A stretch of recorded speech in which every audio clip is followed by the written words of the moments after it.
সদ্যই অনুষ্ঠিত হয়েছে miss universe ২০২৫ প্রতিযোগিতা। আয়োজকদের ক্ষোভ এবং যৌনতাবাধের অভিযোগ সহ একাধিক কেলেঙ্কারির পর গত সপ্তাহে শেষ হয়েছে এই বছরের মিস ইউনিভার্স প্রতিযোগিতা। প্রতিযোগিতায় মিস ইউনিভার্সের সহমালিক ও থাই মিডিয়া উদ্যোক্তা অ্যান জাকাপংকে নিয়ে চলছিল বেশ বিতর্ক।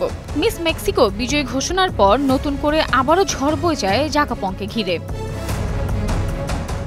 এবার তার বিরুদ্ধে প্রায় $9,30,000 বা ৩০ মিলিয়ন বাত প্রতারণার অভিযোগে গ্রেপ্তারি পরোয়ানা জারি করেছে থাইল্যান্ডের দক্ষিণ ব্যাংকক সিভিল কোর্ট।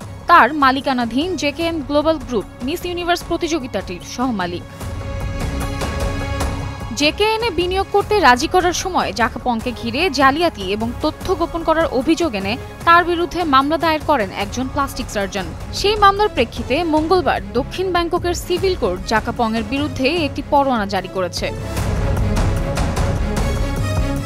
মঙ্গলবার মামলার রায় ঘোষণার কথা থাকলেও তিনি আদালতে হাজির হননি, ফলে তার বিরুদ্ধে পরোয়ানা জারি করা হয়। নতুন করে রায় ঘোষণার তারিখ নির্ধারণ করা হয়েছে ২৬ December.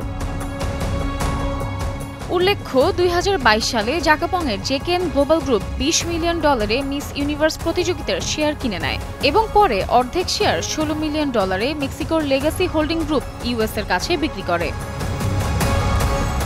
Samiha Majumdar, Star news.